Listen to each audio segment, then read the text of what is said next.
My fiance is living in another country, and it's really tough because I can't visit him right now.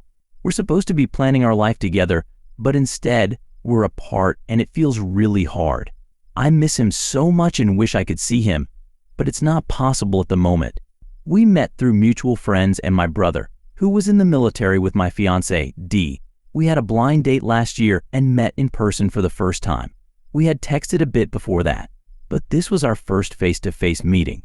We both felt it was love at first sight. When we started talking, it was clear we liked each other right away. We're both quiet, shy, and reserved. I'm also autistic, which makes it hard for me to make friends and have relationships. We hit it off right away and talked for hours. We went back to my place and watched a movie together. At the end of the night, I knew I wanted to see him again, but he thought it was just a one-time thing. I saved his number, and we started talking almost every day. 2 weeks later, he asked me to be his boyfriend, and we've been together ever since. About 4 to 5 months ago, my fiance was asked to go on a deployment and was offered a big bonus and daily pay of $300 for 180 days. He agreed to go.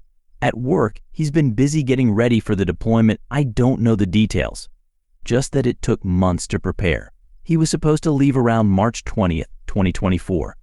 During this time, Dee was really stressed and it affected our relationship a bit. We had a few conversations about it because of that. I've been in therapy for about 3 years to help with my generalized anxiety disorder GAD and autism. I've been learning how to manage my emotions and express them instead of keeping them inside. My fiance, Dee, also struggles with sharing his feelings because he doesn't want to be a burden or seem weak. I've helped him open up more, but he often reacts emotionally before calming down and talking things through. This has led to a few small disagreements, but we always talk things out after we've both calmed down. Our disagreements are never serious and usually revolve around finding a balance between what we want and need from each other, and setting clear expectations and boundaries. For instance, I'm a very affectionate person and love to be close to him, like sitting next to him or holding hands, about 95% of the time. However, he's not used to that level of physical affection and prefers more personal space, so we've had to find a compromise that works for both of us. We've had a few discussions where he's asked me to tone down my physical affection in public, especially when we're around his family. They support our relationship, but they're a bit uncomfortable with public displays of affection, whether it's a gay or straight couple. I understand where they're coming from, and I agree that I can be a bit too affectionate at times, especially around his family. I'm working on finding a balance that respects everyone's comfort level. I often feel guilty and struggle with the emotional scars of my childhood, including neglect, emotional abuse, and manipulation by my narcissistic mother. As a result, I have a deep-seated fear of abandonment and anxiety. But Dee has been a game changer for me. From the moment I met him, he's made me feel secure, loved, and valued. This is the first relationship in my life, including family and friendships, where I've truly felt safe and loved for who I am. I fell deeply in love with him on our first date, and he's told me many times that he feels the same way. He's helped me heal and find reassurance in ways I never thought possible. About 3 months ago, after several conversations and joking about proposing, I surprised him by actually getting down on one knee. It was a spontaneous moment, just the two of us in my room, getting ready for bed. He was taken aback, unsure if I was serious at first, but also clearly excited by the prospect. We had plans to get engaged when he returns from deployment, with him proposing to me, but I couldn't wait any longer. I had to ask him to be mine. When I did, he didn't give me an immediate yes, but he didn't say no either. He took a couple of days to think it over. And then we went out to dinner, and he referred to me as his fiancé.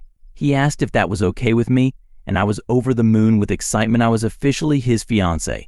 We've kept our engagement a secret from our family so far, but I did have a conversation with his parents a few weeks ago about my desire to marry Dee. While they didn't express outright disapproval, I sensed a hint of doubt about our relationship. They've made it clear they like me more than Dee's previous partners, which Dee says is a positive sign. However, I feel like they're hesitant to give us their full blessing, especially since Dee is away and busy with work. It's like they're waiting to see how things unfold before fully embracing our union. The distance between us is now vast, with a 16-hour time difference separating us. Dee is halfway across the world, making it challenging for us to find a time to talk that works for both of us. When we do manage to connect, He's often busy with work or sleeping, or I need to get some rest. It's only been a month since he left, but the distance and time difference are already taking a toll on us. Despite our efforts, it's proving difficult to stay connected and maintain our usual closeness. I'm sharing my story because I don't have many people to confide in.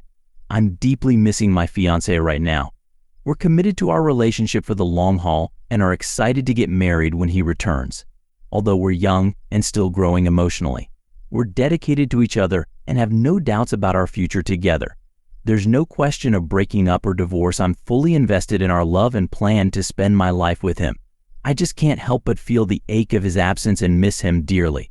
Being apart from my fiancé is especially tough because I can't visit him during his deployment, even when he has time off, and he can't come home until the deployment ends, which is still months away.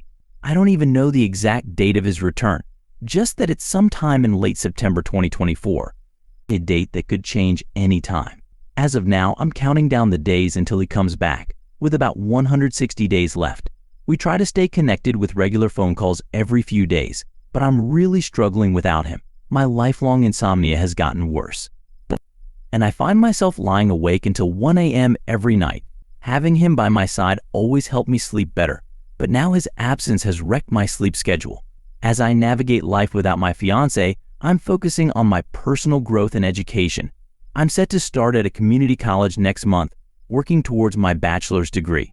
I'm also excelling in my part-time job, having recently received a promotion and pay raise.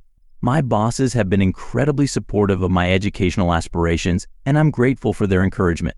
While I don't see myself staying with the company long-term, I'm thinking of moving on within the next 2 years. After already completing 2 years, I'm committed to being an exceptional employee and making the most of my time there. I felt proud and deserving of my promotion, and I'm motivated to continue doing my best. I'm doing my best to live my life to the fullest, even without my fiancé by my side. I remind myself that he's not gone by choice, but rather because of his deployment.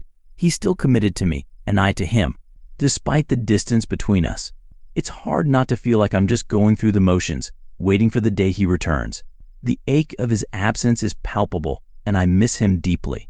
But I hold on to the knowledge that he'll come back to me, and that thought keeps me going until we're reunited again.